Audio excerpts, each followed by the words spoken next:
সঙ্গে মানে ওর সঙ্গে ফেসবুকে আপনার পরিচয় হয়েছে। ফেসবুকে পরিচয় হয়ে ওখান থেকে আমাদের রিলেশন হয়েছে। তারপরে দেন হচ্ছে যে ও আমাকে মানে বিয়ের আগে প্রস্তাব দিছিল থাকার জন্যে। দেন আমি বলছি না, লিভিং রিলেশনে থাকার জন্য, হ্যাঁ একসাথে হ্যাঁ থাকার জি জন্য। জি জি থাকার জন্য পরিচয় দিছে। তারপর পরিচয় দিছে আমি তখন রাজি হই না আপনার, রাজি হই নাই। তারপরে দেন হচ্ছে যে ও আমাকে আবার ফোন দিয়ে বলে কি আচ্ছা ঠিক আছে আমি দেখতেছি কি ব্যবস্থা করা যায়। পরে ও বলছে কি ঠিক আছে আমরা বিয়ে করব, তাহলে কাজী অফিসে যাব। তো উত্তর 11 নম্বর সেক্টর ওর একটা ফ্রেন্ড আছে, নাম হচ্ছে যে হাসান। ওই হাসানকে ফোন দিছে, পরে হাসান বলছে কি ঠিক আছে চলে আস। পরে আমরা 11 নম্বর সেক্টরে গেছি, ওইখানে একটা কাজী অফিস আমাদের বিয়ে হয়েছে। বিয়ে হওয়ার পরে উত্তরা পানির পম আছে, গ্রাম সাইড এটা। ওই পানির পমে আমাদের ওইখানে একটা ছাবলেট বাসা নিছে আপনার, ওইখানে 3 মাস থাকা হয়েছে। 3 মাস থাকার পরে ডিসেম্বর মাসের 19 তারিখও আমাকে বলে কি তানিশা এভাবে তো থাকা পসিবল না, এটা ছাবলেট, আমরা একটা বাসা নিব, ওইখানে আমার অফিসও থাকবে, দেন হচ্ছে যে আমরা এক পাশে থাকবো। কিসের অফিস? এটা হচ্ছে যে ও বাইন হাউজে জব করে আপনার। আচ্ছা। বাইন হাউজে জব করে। তাই আমি বলছি আচ্ছা ঠিক আছে, পরে তুমি এখন বাড়িতে চলে যাও। পরে আমি বাড়িতে চলে গেছি। ওই 11 নম্বর সেক্টরে আমার বাড়ি হচ্ছে যে বরিশাল, বরিশাল ভোলা। ওর বাড়ি হচ্ছে যে বরিশাল ভোলা আপনার। পরে হচ্ছে যে আমি আবার বাড়িতে চলে আসছি। বাড়িতে চলে আসার পরে আমার আম্মু জিজ্ঞাসা করছে তুমি কেন চলে আসছো। পরে আমি বাড়িতে যে অনেক কান্নাকাটি করছি, আম্মুকে বুঝতে দেই নাই, দেন আমার বাবা মাকে কাউকে বুঝতে দেই নাই।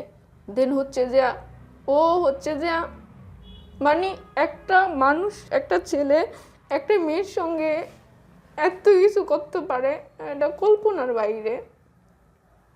আমার আমার একটা জিনিস খারাপ লাগে, আমি যখন আমার বাবার কাছ থেকে যা চাইছি সব সময় তাই পাইছি ভাইয়া, কিন্তু ওর সঙ্গে সম্পর্ক করে আমি কখনো আমার কিচ্ছু পাই নাই। শুধু পাইছি টর্চারিং, মানসিক প্রেশার, দেন হচ্ছে যে বহুত কিছু। পরে আমি বাড়িতে আসার পরে আমার মাকে আমি কিচ্ছু বুঝতে দিই না আপনার। পরে আমার বাবা ফোন দিছে, চলে আসছে কেন, ওর পড়াশোনা থুয়ে ওর থেকে খুবই খারাপ লাগতেছে, ও চলে আসছে। পরে আপনার 2021 সালে জানুয়ারি মাসে আমাকে ফোন দিছে। ফোন দিয়ে তোমার কি অবস্থা, এই যে আমি যে 20 তারিখ আসছি এর ভিতর আমাকে কখন একটু ফোন দিয়ে বলে না তুমি বাসাতে গেছো নাকি গেছো না। পরে আমাকে ফোন দিছে, তো আপনি কি আমার খবর রাখেন। পরে আমি বলে কি কার সঙ্গে কথা বলতেছো, কে, তোমার তো যে কোনো একটা কিছু হয়েছে। পরে হচ্ছে যে আমি আম্মুরে তাও বুঝতে দেই নাই। পরে আমিও আমাকে বলে কি তুমি চলে আসো। আমি আপনার জানুয়ারি মাসে 10 তারিখ ওর কাছে চলে আসছি উত্তরাতে। চলে আসে দেখি ওখানে ওর একটা ফ্রেন্ড নিয়ে থাকে, একটা ছেলে ফ্রেন্ড নিয়ে থাকে ওখানে। পরে থাকার পরে ওইখানে আমি থাকতেছি ওর সঙ্গে। থাকার পরে আপনারও আমাকে মানে টাকার আপনার 3 দিন পরে ও আমাকে বলে এরকম, আমি বসে রয়েছি ও বসে রয়েছে, তানিশা আমি একটা কথা বলতেছি। আমি কি বলেন, কয় আমাকে তুমি কিছু টাকা দাও। আমি আমি টাকা দিব কোত্থেকে, তো কত টাকা দিতে হবে, তুমি আমাকে 2 লাখ টাকা দাও বিজনেস করার জন্যে। আমি আমার প্রতি তো সম্ভব না, আমার তো ফ্যামিলি জানে না আপনার সঙ্গে জামাই আমি থাকতেছি বা আমাদের বিয়ে হয়েছে, এগুলো তো আমার ফ্যামিলি জানে না। পরে যাই হোক তুমি যেভাবে তোমার আম্মুরে ম্যানেজ করো। পরে আমি একটা ফ্রেশানের ভিতরে পড়ে গেছি। ও সকালে আসে ম্যানেজ করছো, দুপুর আসে ম্যানেজ করছো, মানে খুবই ফ্রেশানিং দিতেছে আমাকে। পর আমাকে তো আমার কাছে এরকমভাবে হবে না। আর আমি আম্মুর সঙ্গে আমি মিথ্যা কথা বলছি আমি আম্মুর সঙ্গে শেয়ার করছি, আমি আম্মুকে এটা মানে বলছি। আম্মু বলতেছে এখন পারবে না, কিছুদিন পরে। তো আমার আম্মু জিজ্ঞাসা করছে কি জন্যে। পর আমি আমার আম্মুর সব কিছু খুলে বলছি। আম্মুকে তুই তো খাইছো, আমারে তোমার বাবার থেকে মানে আলাদা করে দিবে, তুমি যে অবস্থা করছো। পরে মেবি কয়দিন যাওয়ার পরে আপনার এই যে লকডাউন দিছে না ভাইয়া, লকডাউনের ভিতরে ওরও তেমন বিজনেস হচ্ছে না, আমারও তেরকম ফিমিশন নাই। আমার বাবা যেটুকু পাঠায়, একটা মেয়ের যতটুকু খরচা পড়াশোনার খাওয়া দাওয়া অতটুকু আমার জন্য পাঠায়। পরে হচ্ছে যে আমি বাবার একটু শেয়ার করতে গিয়ে আমি বাবা আমি তো বাড়িতে যাব, লকডাউন দিয়ে দিছে, এরকম আমার খাইতে খুবই অসুবিধা হচ্ছে। তখন আমার বাবার আমি বুঝতেও দিই নাই। দেন হচ্ছে যে আমার বাবা আমি বাবার বলার সাথে সাথে আমার বাবা আমাকে 20,000 টাকা পাঠিয়ে দিছে বিকাশে। দেন হচ্ছে যে আমি বাসা থেকে বের হয়ে 17 নম্বর 11 নম্বর সেক্টর 17 নম্বর রোড। ওইখানে আমি হাউজের পাশে বিকাশের দোকান, এখান থেকে টাকাটা তুললাম, তুলে আমি বাসায় গেলাম। বাসায় যে আমার জিজ্ঞাসা করলো তুমি কোথায় গেছো, আমি কি একটু বের হয়েছিলাম। পরে আমার আবারও জিজ্ঞাসা করে তুমি টাকা কিছু ম্যানেজ করতে পারছো, তাহলে আমরা এভাবে কীভাবে চলবো। পরে আমি আবার ওরে 5 মিনিট আমি যে রুমের দরজাটা আটকে যে আমি অনেকক্ষণ কান্না করছিলাম, বাবাকে বলছিলাম বাবা সরি, আমি যদি কখনো ভুল করে থাকি তুমি আমাকে ক্ষমা করে দিবা। আমি এটা বলে ফোনের ইমুতে কল দিছিলাম, ফোনের লাইন কেটে দিছি। লাইন কেটে দেওয়ার পরে বাবা আমাকে আবার নেক্সট ফোন করছে। বাবা তো পাগল হয়ে গেছে তাহলে। জিজ্ঞাসা করছে বাবা তুমি কেন কাঁদতেছো, তোমার কি হয়েছে, তোমার কি কোনো কিছু হয়েছে। আমি তখন বলছি বাবা আমি কিচ্ছু হয় নাই, আমি ফাইন, আমি ঠিক আছি। তখন আমার বাবা বারবার ফোন দিতেছে, হয়তো আমার বাবার মনে জানা হয়েছে আমার মেয়ের কিছু হয়েছে। তারপরে দেন হচ্ছে যে ও এসে দরজা নক করে, আমার জোরে জোরে কান্না করতেছি, দরজা নক করতেছে, দরজা নক করে দরজা খোলো। আমি দরজা খুলছি, খোলার পর তোমার কি হয়েছে, আমি কিচ্ছু হয় নাই। আপনি তো আমার কাছে টাকা চাইছেন, আপনার ইচ্ছে হয়েছে আমার সঙ্গে এনজয় করছেন, আপনার এখন প্রচুর পরিমাণ টাকা দরকার, আমার টাকা দিয়ে আপনি বিজনেস করবেন, মেয়েদের সঙ্গে আপনি ফুর্তি করবেন, এখন তো আমার প্রয়োজন নাই। তো এই ধরেন আমার বাবা টাকা পাঠাইছে, টাকা যদি আপনার প্রয়োজন এটা নেন। পরে আমি বাড়িতে যেতে চাই, আমি এই ফ্রেশের ভিতরে থাকতে পারতেছি না, আমি মুক্তি চাই এখান থেকে। পরে আমাকে বললো কি তুমি বাড়িতে যাও, আমি কি হ্যাঁ কত বাড়িতে যাও। ও যে টাকাটা আমি ওকে দিছি, ও আমাকে একটা বিন্দু পরিমাণ জিজ্ঞাসা করলো না ভাইয়া তুমি টাকাটা কোত্থেকে পাইছো, তোমাকে টাকাটা কে দিছে, তুমি এভাবে এতগুলা টাকা কিভাবে ম্যানেজ করছো, আমাকে এতটুকু জিজ্ঞাসা করেন আপনারা। পরে আমি ওরে জিজ্ঞাসা করার পরে বলার পরে ও আমাকে বলছে, বলার পর আমি কই সমস্যা নেই, আপনার যদি লাগে পুরোটা আপনি নিয়ে যান। পর আমি তো বাই রোড দিয়ে যেতে হবে, তো কয় হ্যাঁ আমি সব কিছু ঠিক করে দিতেছি। আপনার রাতের ভিতরে সব কিছু ঠিক করছে, আপনার একটা উবার ঠিক করছে আমার জন্য। পরে আমি বাই রোড দিয়ে বাড়িতে চলে গেছি। বাড়িতে চলে যেয়ে আবার মার পাশে ধরে আমি অনেক কান্না করছি, বলছি মা তুমি আমাকে ক্ষমা করে দাও, আমাকে অনেক কষ্ট করে তোমরা বড় করছো। দেন হচ্ছে যে আমার বাবা আমাকে আমার বাবা হয়তো দেখবে আমি যদি রক্ত বিক্রি করি আমার বাবার ঋণ আমি কখনো শোধ করতে পারবো না ভাইয়া। আমার বাবা আমার জন্য প্রচুর পরিমাণ করছে, আপনার প্রচুর পরিমাণ। আমি যখন যেটা চাইতাম আমার বাবা তখন সেইটাই দিত। একজন প্রবাসে যারা থাকে তারা জানি কতটা কষ্ট করে, কেউ যদি অফিসে বসে থাকে তাও একটা কষ্ট, আপনার যারা প্রবাসে থাকে অনেক কষ্ট করছে আমার বাবা আমাদের জন্যে। কিন্তু আমি কখনো কল্পনা করতে পারি নাই আমি একটা ছেলের পান্দে পড়ে এতটা কষ্ট পাবো, আর আমার বাবার থেকে আমি এতটা দূরে চলে যাব আমি কখনো ভাবতে পারি না আপনার। দেন হচ্ছে যে ও আমার বাবারে, আমি বাড়িতে চলে যাচ্ছি, ও আমার বাবারে বলে দিছে বলছে আপনার মেয়ে এরকম এই ঘটনা হয়েছে, বিয়ে করছে, এখন হচ্ছে যে আপনার মেয়ে আমার সঙ্গে সংসার করতে যায়, আপনি এখন আমার বিজনেসের জন্য কত টাকা দিতে পারবেন।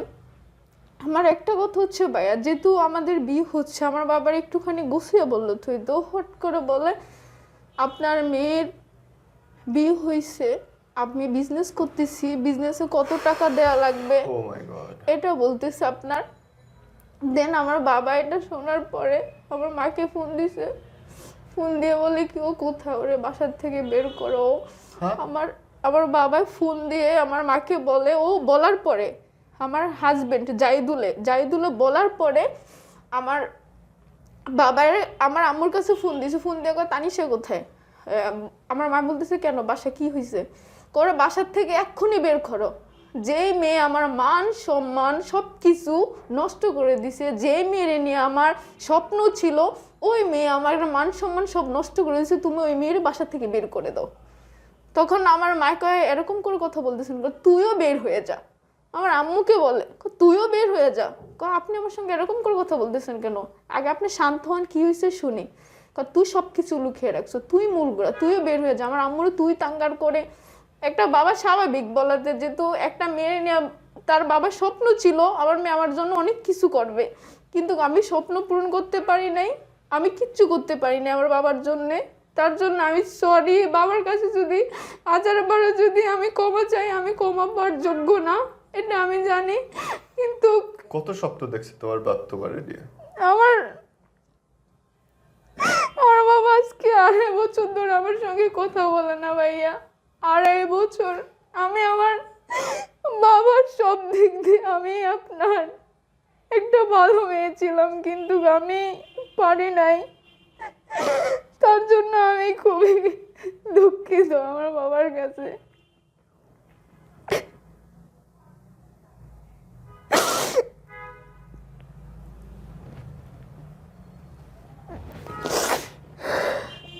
এর মধ্যে তো তুমি প্রেগনেন্ট হয়ে গেছিলে। জি, আমি এই যে বলতেছি, দেন হচ্ছে যে আমি আমার বাবা যখন বলছে বের হয়ে যেতে, আমি বের হয়ে গেছি বাসা থেকে। বের হয়ে আমি ওরা বলছি আমি কি এটা আপনি ঠিক করেন নাই। পরে আমাকে বলতেছি কি আমি তো এরকম তোমার বাবার সঙ্গে খারাপ করে কথা বলি নাই, তোমার বাবাকে তেরম বাবা তো বলি নাই। আমি আমি এখন কি করব? আমি কি মারা যাব না সুইসাইড করব? তোমার কিছু করা লাগবে না, তুমি ঢাকাতে ব্যাক করো। আর আমি ঢাকাতে চলে আসছি, আপনার ঢাকাতে চলে আসছি আর কি। ওরা আমি জিজ্ঞাসা করি আমি কি বাঁচবো পৃথিবীতে না মরবো? ও আমাকে বলে কি তুমি বাঁচবা, তুমি কেন মরবা, তুমি থাকবা, আমার কাছেই থাকবা, সব ঠিক হয়ে যাবো আমাকে বলে। পরে এটা বলার পরে আমি ওরে বলি কি আচ্ছা এটা সব সময় এটা একটা ফাইজলামি করার এখন পজিশন না, আপনি পজিশন খুবই খারাপ করে দিচ্ছেন। আমার বাবা আমার সঙ্গে কথা বলতেছেন, আপনার বোঝা উচিত। আপনি বলতেন ঠিক আছে, আপনি টাইম দিয়ে বলতেন বা যেভাবে বলতেন আমি বলতাম বা যেভাবে একটা কিছু হইতো। পরে আমাকে বলতেছে কি আমি কি বলা তো অপরাধ হয়েছে, মানে ও আমার সঙ্গে মানে কেমন যেন একটা খারাপ বিহেভ করতেছে ভাইয়া। পরে দেন হচ্ছে যে ও আমাকে কি করলো, আমাকে কথন পরে মানে ও নিজে চেতে যা, তুই আমার লাইফ থেকে সরে যা, তোর জন্য আমার অনেক কিছু নষ্ট হয়ে গেছে, আমার বিজনেস কোনো বিজনেস হচ্ছে না, আমার বাবা মা কাউরে, ও আমার সঙ্গে তুই তাঙ্গার করে খারাপ ভাষা করে কথা বলতেছে। দেন হচ্ছে যে আমাকে কত পর ঠাস করে একটা থাপড় দিছে। থাপড় দেওয়ার পরে বলে কি আমি কি এটা কী করলেন, আপনি আমাকে গায়ে হাত তুলছেন কেন? করে তুই প্রাপ্য, তুই এটা প্রাপ্য। আমি কি এটা প্রাপ্য মানে? ও আমাকে বলতেছে, আবার আমাকে বলতেছে কি আমাকে আরেকটা থাপড় দিছে। আমি কি ওগুলো কী করতেছি, তোমার সঙ্গে আমি ফাইজলামি করতেছি। এটা করার পরে আমি চুপচাপ রয়েছি। চুপচাপ পর আমি কোনো কিচ্ছু বলতেছি না। পর আমি বলতেছি কি আমার এখানে থাকা ইম্পসিবল, আমি আপনার সঙ্গে থাকতে পারবো না, আমি আমারটা বুঝ করতে হবে। দেন হচ্ছে যে আমার একটা ওইখানে আপনার 9 নম্বর সেক্টর একটা ফ্রেন্ড হয়েছে, আমার একটা মেয়ের সঙ্গে পরিচয় হয়েছে, নাম আরুষা। ওর সঙ্গে পরিচয় হওয়ার পরে আমি ওকে সব কিছু ঘটনা, সব এভরিথিং ঘটনা বুঝিয়ে বলছি। বুঝিয়ে বলার পর আমি কই আরুষা এরকম এরকম, ও এখন হচ্ছে যে আমার টাকার দিকে নেশা, আমাকে প্রয়োজন নাই, এখন ওর অনেক মেয়েদের সঙ্গে সম্পর্ক করে, এখন তুমি একমাত্র পারো আমার জীবন বাঁচাইতে, নয় তাহলে আমি সুইসাইড করবো। এখন আমার বাবা নাই, আমার মা নাই, মানে এভরিথিং বলতে দুনিয়াতে আমি একা লড়তেছি, তুমি একমাত্র পারো আমার জীবনটা বাঁচাইতে। পরে এগুলোর পরে বলার পরে ওরে ও বলছে কি ঠিক আছে আমি দেখতেছি কি করা যায়। আমরা ওর একটা বোনাস বোন নিয়ে থাকে, তাও 26 থাকে ভাইয়া। পরে বলতে কি তুমি আমার কাছে থাইকো। ওই দিক দিয়ে আমাকে ফোনের ফোন দিতেছে, আমি ফোন রিসিভ করতেছি না আপনার। পরে বলে কি ফোনটা বন্ধ করে রাখো। পরে আমি ফোনটা বন্ধ করে রাখছি। ও মেবি হয়তো বা আমার বাড়িতেও ফোন দিছে, আমার আম্মু হয়তো বা আমারও ফোন দিছে, কারণ মা তো মা তো কখনো সন্তানের কষ্ট দুঃখ মানে এটা তো একমাত্র মাই জানে। একজন সন্তান যদি মারা যায় তো ওই মাঠে তো সবসময় কাঁদে, কিন্তু কোনো পার্শ্ববর্তী কোনো লোক কাঁদে না, আত্মীয় স্বজন কাঁদে না, কিন্তু মা বাবা সবাই কাঁদে। পরে দেন হচ্ছে যে আমি ওর সঙ্গে আরুষের সঙ্গে ছিলাম, থাকার পর আমি দেখতেছি, আমি কিন্তু ভাইয়া বিশ্বাস করেন আমি ওর প্রতি এতটা দুর্বল ছিলাম মানে বলার বাহিরে, মানে পৃথিবীতে জানি না আল্লাহ পাক বলে কি ভালোবাসা নাকি অনেক কিছু, আমি ওর প্রতি বহু দুর্বল ছিলাম। ওকে আমি প্রচণ্ড আপনার ভালোবাসছিলাম, প্রচুর থেকে প্রচুর আপনার। পরে ও হচ্ছে যে আমি ওইখানে ওকে আমি কিন্তু দেখি, উত্তরাতে দেখি আপনার দূর থেকে দেখি, কিন্তু আমি ওর সামনে যে ফেস করি নাই, কিন্তু দূর থেকে দেখি। আমি সবসময় রাতের বেলা এই চিন্তাটাই করি আমি চিন্তা করতাম আমি আমার বাবা হারালাম, আমার মা হারালাম, আমি এভরিথিং সব কিছু হারালাম একটা ছেলের জন্য। একটা ছেলে আমার সঙ্গে প্রতারণা করছে, আমার টাকার দিকে যা ভালোবাসছে। যখন শুনছে আমার বাবা সৌদি আরবে থাকে তখনই ও আমার দিকে লালসা টাকার জন্যে, আমাকে ভালোবাসে নেই ভাইয়া। যেটা সত্যি কথা কি আমাকে ইউজ করার জন্যে আর দেন আমার টাকার জন্যে, আমাকে ভালোবাসে না, আমার মন থেকে ভালোবাসে না ভাই। পরে আমার 3 মাস গেছে আপনার, 3 মাস যাওয়ার পরে ও আমাকে ফোন দেয়, ও জাহিদুল্লাহ আমাকে ফোন দেয়। 2022-এর ঘটনা আপনার। এর ভিতরে অনেক কিছু গেছে আপনার, বহুত কিছু গেছে, যুদ্ধ আর যুদ্ধ, যুদ্ধ করতে করতে আমি না শেষ হয়ে গেছি, আর পারতেছি না আপনার। পরে দিন হচ্ছে যে আপনার 2022-এ ও আমাকে ফেব্রুয়ারি মাসে আমাকে ফোন দিছে। ফোন দিয়ে আমি তখন উত্তরাতে ফোন দিয়ে আমাকে বলে কি তানিশা প্লিজ তুমি আমার লগে একবার দেখা করো। আমি কই না পসিবল না। আমার ফ্রেন্ড আমাকে ও প্রেশার দিতেছে, দেখ তোরে আমি আশ্রয় দিছি, তোরে আমি আজকে আশ্রয় না দিলে তোর জীবন যদি আমি না ধারা করাতে পারতাম তাহলে তুই কিন্তু সুইসাইড করতাম। আমি তোমাকে একটা কথা বলি, তুমি ওই ছেলের থেকে দূরে সরে যাও। পরে আমাকে ওই ফোন দেয়, রিকোয়েস্ট করে, অনেক কিছু বলে আপনাকে, তুমি এটা করো না, তুমি একবার প্লিজ, আমার ভুল হয়ে যেতে পারে। ওর ফ্রেন্ড দিয়ে ফোন দেয়, আর একটা ফ্রেন্ড আছে নাম হাসান, হাসান দিয়ে ফোন দেয়, অমুকের দিয়ে ফোন দেয়, সবারই দিয়ে ফোন দেয় আমাকে। ফোন দেয়, ফোনের পর ফোন দেয়। আমি কি করলাম, আমি আর আমি একটু ভোলা থেকে ঘুরে আসি। তুমি কোথায় যাবো বলো, আমি আমার পুপির বাসায় যাবো। পরে দেন আমার পুপির বাসায় গেছি, যে আমার ফুপি সব কিছু জানে। আমার পুপি আমাকে দেখে জোরে জোরে কান্না করছে, আমার ভাই কি তোমারে কি এই জন্য কি পালছে, তুমি এইসব ঢাকা শহর যে কাজ করার জন্য, তোমার কি এইসব পড়াশোনা করার জন্য তোমার পড়াশোনা করাইছে। আমি এই পুকুরে বলে আমি কি আমার তোমরা ক্ষমা করে দাও, হয়তো বা আমি মরে গেলে তোমরা হয়তো বা কানবাই, কিন্তু আমি তো ওই কালে তো ওই পরকালে যেতে আমি তো অনেক শাস্তি পাবো, তার জন্য আমি আত্মহত্যা করতে পারতেছি না, তোমরা বলো আমি কি করব। পরে আমি এই ছেলের বাড়িতে গেছি আপনার ভাইয়া। এই ছেলের বাড়ি আমাদের ওইখানে, আমার বাড়ি হচ্ছে যে সদরের দিকে, ওর বাড়ি হচ্ছে যে গ্রাম সাইড আপনার। ওর বাড়িতে গেলাম, ওর বাড়িতে যে ওর আব্বু আম্মু সবারে বললাম, বলার পর ওর আব্বু বিশ্বাস করে না, ওর আম্মু বিশ্বাস করে না, আমার ছেলে এরকম হতে পারে না।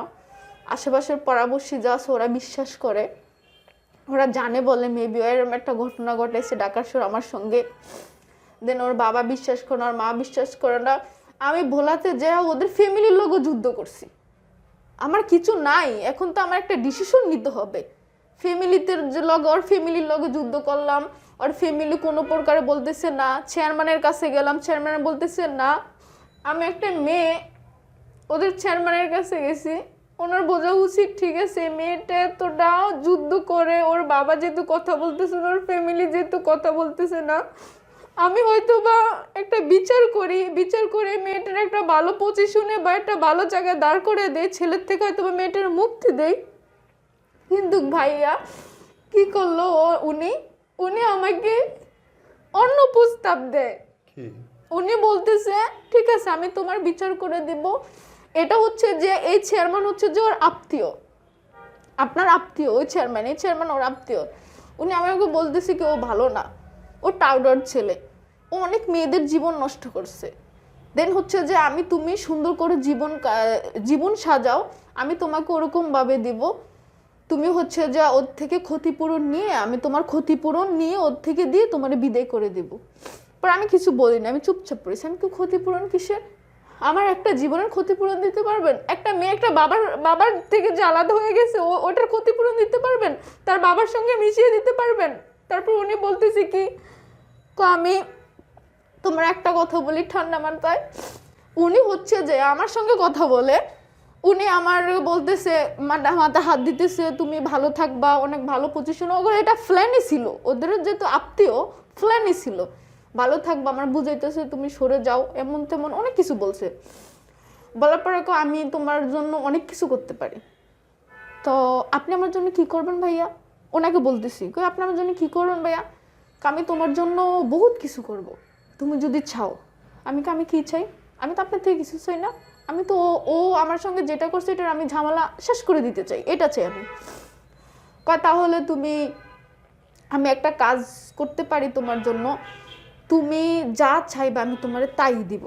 উনি আমাকে বলতেছে আমার কিছু লাগবে না, আমার বাবা আলহামদুলিল্লাহ, আমার বাবা ছোট থেকে বড় পর্যন্ত আমাকে যা দিছে আমি আলহামদুলিল্লাহ, আমি সব কিছুতে আসিলাম। কিন্তু আপনার আপনার ভাইয়ের ছেলে আমাকে কিন্তু ধ্বংস করে দিছে, মিথ্যা রিলেশন করে, মিথ্যা ইয়েতে দিয়ে দিয়ে খুব আমাকে অনেক জায়গায় খারাপ জায়গায় এনে ফেলেছে।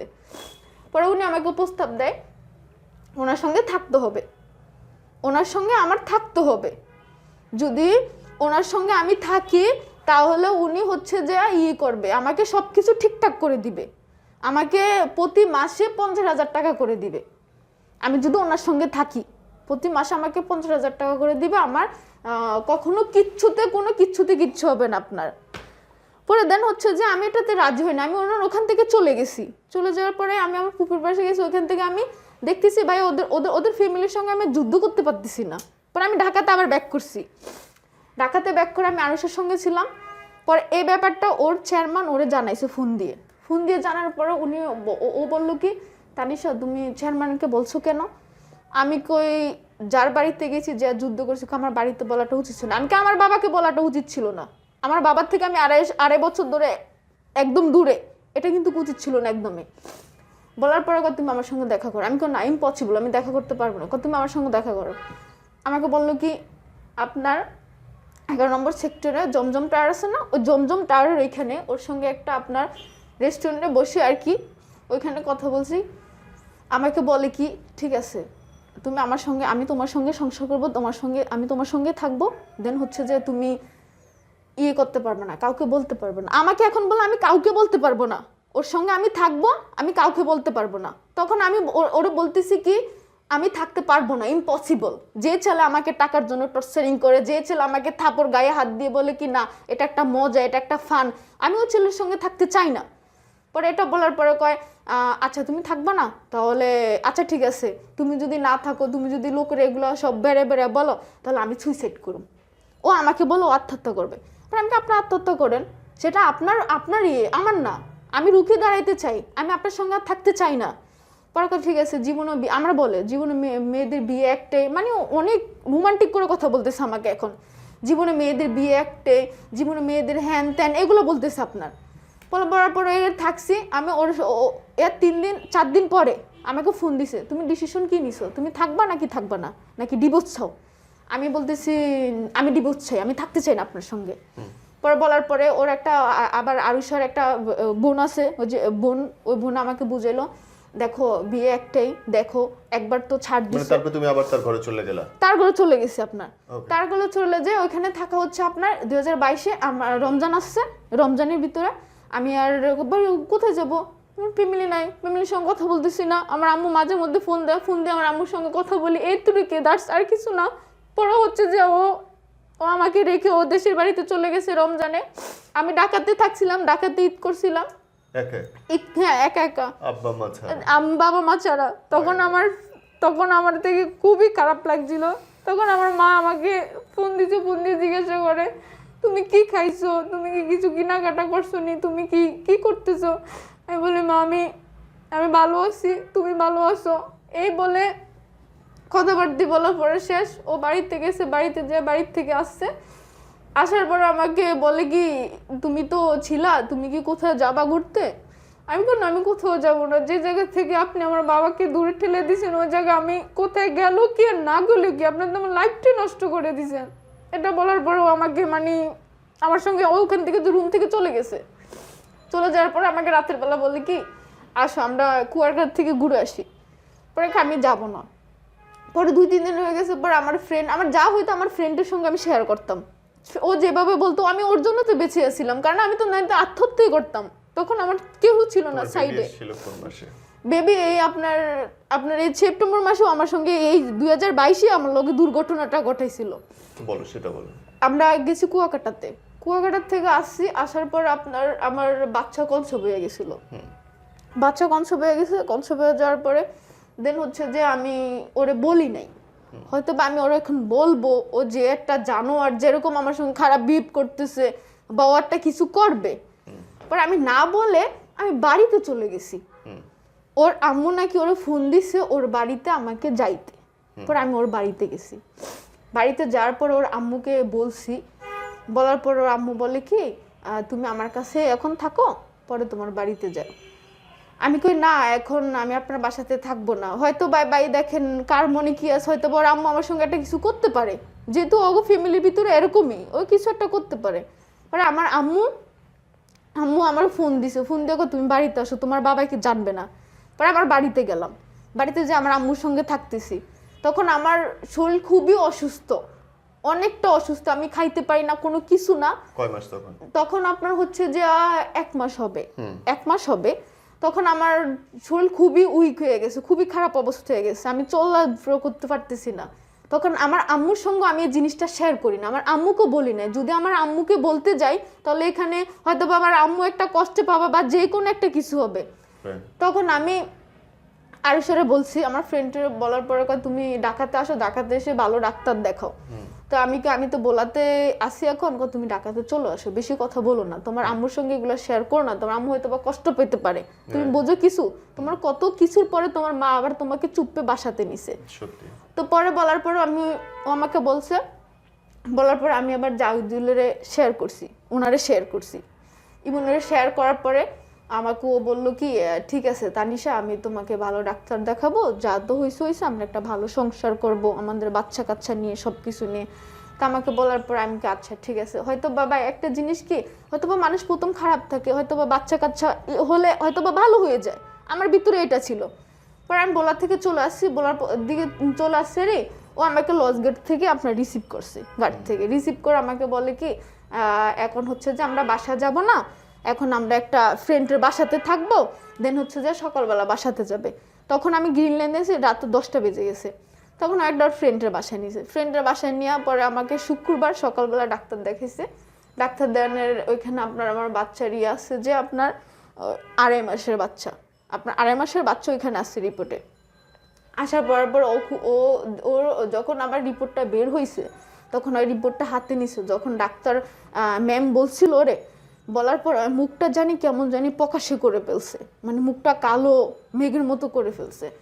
করার পরেও আমাকে আমি কই আচ্ছা আপনি কি খুশি না, আপনি এরকম মানে মুখ গুমরা করে আছেন? পরে না খুশি তো আমি, এখন তুমি চলো।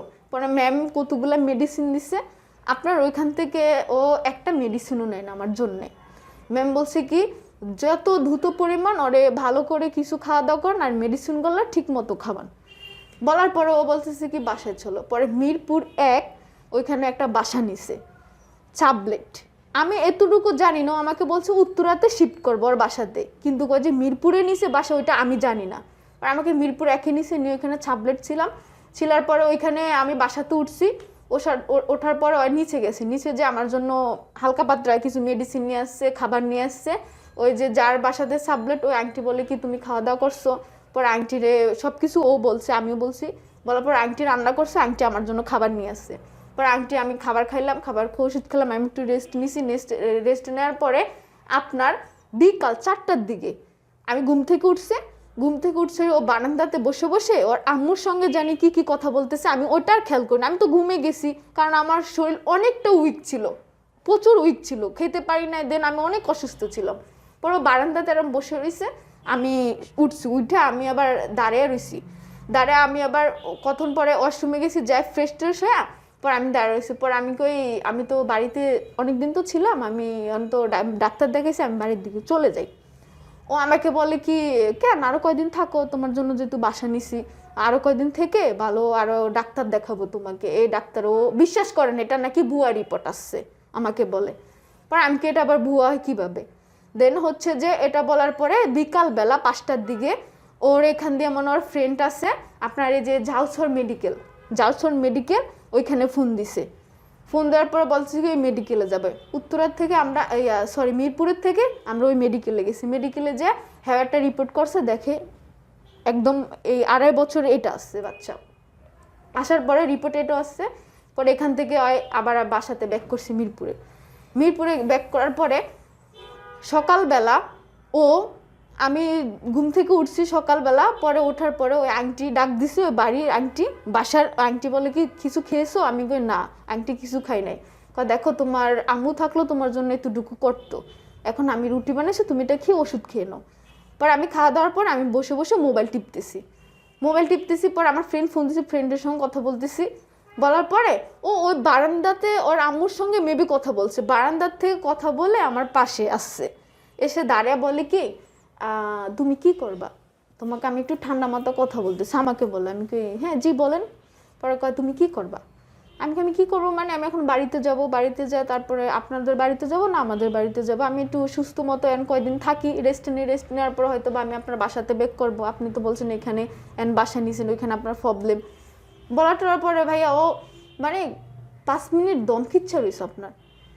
5 মিনিট দম খিচ্ছা থাকার পর আমার না ঠাস ঠাস করে কতগুলো থাপড় দিছে ও আমাকে। থাপড় দেওয়ার পর আমি কি ওগুলো কী ধরনের কথা হচ্ছে, আপনি আমার গায়ে থাপড় দিতেছেন কেন, কতটা প্রাপ্য। তো আমাকে অনেক আমি ওরে টর্চারিং করছি, ও বলতেছে ওরা আমি অনেক টর্চারিং করছি। দেন হচ্ছে যে আমি ওরে নাকি অনেক মানুষের কাছে নাকি কেলেঙ্কারি করছি, ওর ফ্যামিলির কাছে করছি, ওর আত্মীয় স্বজন সবার কাছে করছি, ওই নাকি সবার কাছে নাকি হয়ে গেছে। এটা বলার পরে ও আমাকে আপনার থাপড় দিছে। থাপড় দেওয়ার পরে কতক্ষণ পরে কয় কি এ বাচ্চা আমি রাখতে চাই না, এ বাচ্চাকে তুই কি ফেলবে নাকি কিছু করবি, ও আমাকে বলে। বলার পরে ও আমাকে কি করলো আপনার ফটফট করে আরো কতগুলো থাপড় চোপার মানে ইচ্ছা মতো দিতেছে। এদিক দিয়ে ওই আন্টি বাসায় নাই দেখে ও এই সুযোগ পাইছে, কারণ আন্টি বাসায় নাই, ও আছে আমি আছি। দেন হচ্ছে যে ও কতক্ষণ পরে না আপনার থাপড় মারার পরে না আমি শরীরটা মানে কেমন জানি রিনজিন হয়ে আসতেছে, আপনার মাথা থেকে নিচ পর্যন্ত রিনজিন হয়ে আসতেছে। কতক্ষণ পর ও কি করলো না আমাকে না একটা লাথি দিছে আমার পেট পাচ্ছে আপনার। পরে আমাকে লাথি দেওয়ার সাথে সাথে না আমি ব্যথায় চটপট করতেছি। দেন হচ্ছে যে আমাকে আর একটা লাথি মারছে, লাথি মারার পর আমি অজ্ঞান হয়ে গেছি। অজ্ঞান হয়ে যাওয়ার পরে ও আমাকে জাউসর মেডিকেল আর ওই ফ্রেন্ডের মেডিকেলে নিয়ে আসছে। মেডিকেলে নিয়ে আসছে, ম্যাম ইমার্জেন্সি বলছে কি মেয়ের ইমার্জেন্সি টেস্ট করাও, মেয়ের যেহেতু ব্লাড যেতেছে। আমাকে ইমার্জেন্সি টেস্ট করছে, টেস্ট করার পরে ম্যাম বলছে কি নয় বাচ্চা বাঁচাইলে আপনার মা আপনার ওয়াইফ হারাবেন, নয় আপনার ওয়াইফের বাঁচান, বাচ্চা মেরে ফেলে। তখন ওইখানে আমাকে সেপ্টেম্বর মাসের আপনার 19 তারিখে 18 তারিখে আমাকে ভর্তি করা হয়েছে। আমার থেকে ডিসিশন নিতেছে ম্যাম এসে আমাকে 18 তারিখে ডিসিশন নিতেছে সেপ্টেম্বর মাসে। আমার ম্যাম বলতেছে কি আপনি কি করবেন, আপনি কি আমার বাচ্চা রাখবেন নাকি আপনি কি করবেন। আমি বলতেছি ম্যাম আপনি আমার বাচ্চা বাঁচান, আমি না মরে যাই তবু আমার বাচ্চাটা আপনি মেরেন না ম্যাম। আমি অনেক কষ্ট, অনেক জার্নি করে, আমি অনেক চাপাই করে, অনেক যুদ্ধ করে আমার লাইফটা ম্যাম প্লিজ। ম্যামের বলার পরে ও ম্যামে ওর সঙ্গে ডিসিশন নিছে। ম্যাম বলতেছে ও তো বাচ্চা করতেছে না, ও বাচ্চা রাখতেছে, যেভাবে বলতেছে আমার হাত জোর করতেছে। আমি ম্যামের পায়েও তলায় গিয়ে পড়ছি। ম্যামের নাম হচ্ছে যে পিয়া ম্যাম।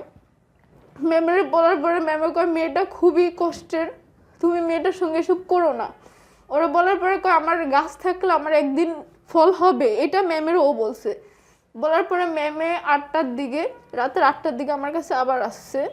আমি সবসময় একটা জিনিসে দেখছি, আমি যদি একজন ভালো মানুষের কাছে গেছি তারা আমার জন্য একটু না একটু স্যাক্রিফাইস করছে, কিন্তু ভাইয়া ওর মতো জানোয়ার আমাকে কখনো স্যাক্রিফাইস করে নাই, কখনো স্যাক্রিফাইস করে না আপনার। পরে ম্যাম আমাকে অনেক বুঝাইছে। ম্যামে তোমার শরীরের কন্ডিশন খুবই খারাপ, তুমি মারও যেতে পারো, এখনো তোমার যে অবস্থা আমার তো না পুরো মরে যাবে তুমি। তখন ম্যাম বলতেছে কি তোমার শরীরের কন্ডিশন খুবই খারাপ, তুমি বাঁচবা না, তুমি হচ্ছে যে তুমি যে কোনো একটা তোমার পথ বেছে নিতে হবে। পরে কি করলো আমার তখন আমাকে ডেলিভারি মানে ডেলিভারি হবে, তখন ম্যাম আমাকে ইঞ্জেকশন দিছিল আর কি আপনার আমার হয়তো আমার বেবি মারা গেছিল। মারা যাওয়ার পরে আমি 2 দিন কষ্ট করছিলাম, 2 দিন কষ্ট করছিলাম, কিন্তু ডেলিভারি হচ্ছে না। দেন হচ্ছে যে আমার 19 তারিখে ডিএনসি করা হয়েছে 5টার দিকে। আমার শরীরের কন্ডিশন খারাপ দেখা আমাকে যখন আপনার ওটিতে নিতেছে না, ওর মতো ছেলে আমার সঙ্গে সঙ্গে ভাইয়া যায় নাই, তাও যায় নাই ভাই।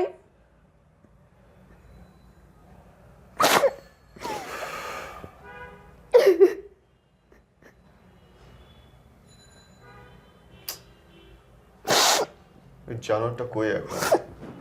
এখন আপনার ঢাকাতে আছে। তারপরে এখন তোমাদের সম্পর্কের অবস্থা কি?